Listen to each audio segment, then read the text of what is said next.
Hello, welcome. One of the most common questions that I get in the Cutco store is about chopping knives and how to use them and which different styles you want to have. We have three main styles that we sell in the Cutco store. There's a bunch of other ones that you might see out at other retailers and different things like that, but what I want to do is just put a video out there that kind of explains some of the major differences and why you might want one type over another, or why you want more than one, which is something we're always happy to do. So what I'm gonna do is I'm gonna chop a couple different vegetables here, and I'm gonna have my amazing assistant zoom in and show you some of the differences between some of these different knives.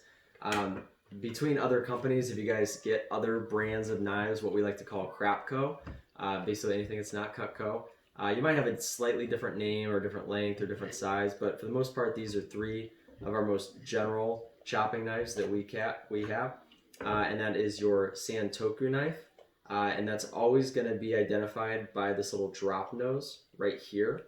And so Santoku is a style of blade, and they make these types of knives in all different types, as far as like your slicer, utility knives, anything that basically has this drop nose is called a Santoku style. This is just their chopping knife. And then we've got your vegetable knife, and this is one that's kind of not unique to Cutco, but certainly one that we get a lot of popularity for. And it's this squared off, almost cleaver looking knife. And then you've got your chef knife, which of course everyone is familiar with. Again, different lengths are available, but this is our petite chef. And so again, this is going to be the style that most people are familiar with. As far as what you're going to use these things for, it's going to be all the same. You're going to be chopping, dicing, mincing. A couple tips: you want to use the back half, back third or so of the blade to actually cut through the food. You want to use the front third to pretty much just pivot off the board, and that's going to be the same whether it's a petite chef knife or even your Santoku knife or your vegetable knife. In this case, I'm going to cut this bottom off here, and I'll have Heather, if you want to zoom in just a little bit or step forward. And so that back half, back third, and you're just sort of rolling or rocking through your food. The tip of the knife or the front of the knife is going to pretty much always stay on the board no matter what, and we're just rolling that back half through that food just like that. And that's going to be the same whether you use your vegetable knife or another one here, your Santoku knife. And this one, for what we're doing, this one, for whatever reason, just feels a little bit smoother. And that's one of the things that we do during our knife skills classes is we try to have everyone try all the different types of chopping knives that are out there, just to sort of feel and get that experience, because not every person is going to have the same opinion of certain knives. So here we go with the chef knife, same thing. And I'm just kind of turning this as I go here. We're getting ready to make some stuffed pepper casserole. And so we just go ahead and cut everything up. So there's that nice, what we call rolling rock motion. If you wanted to get things even finer, you can. I know when we see chefs on TV, they're always going really, really, really fast. We don't have to do that. Just that one motion alone. So all three of those you're going to use the same way. Where it really gets different is some of the really peculiar, really particular things. And short, one of the things I always discuss is with the chef knives, as you see here, the front part of the blade is pretty much always touching the board. Whereas with the Santoku knives, you'll notice, as well as with the vegetable knives, most of that blade stays off the board at all times. And so what we find when it comes to resharpening is that the chef knives are always going to lose their edge just a little bit quicker than the rest of the knives. And so these knives tend to stay sharper much, much longer.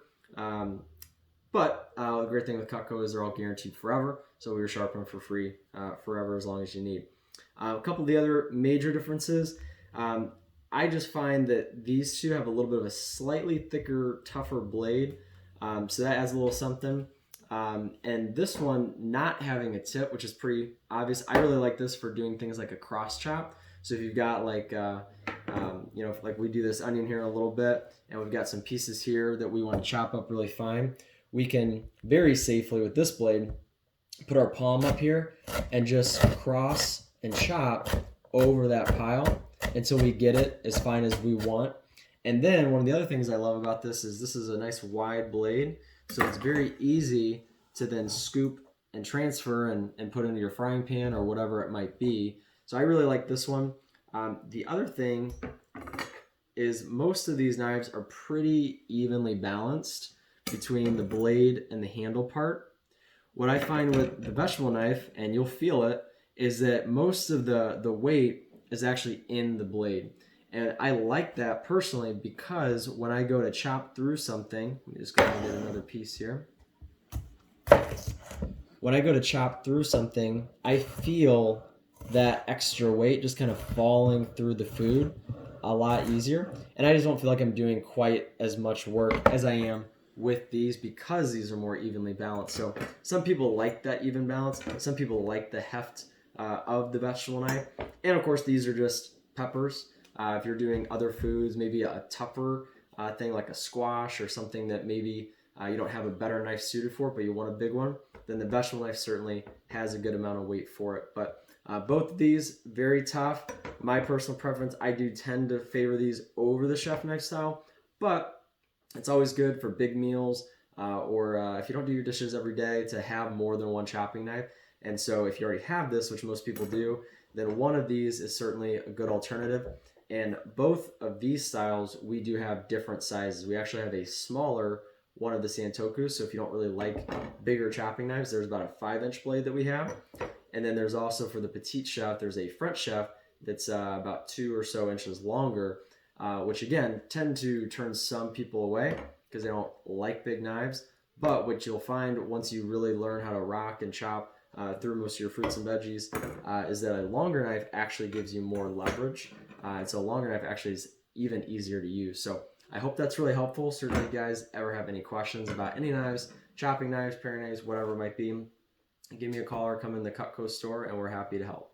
Thanks so much.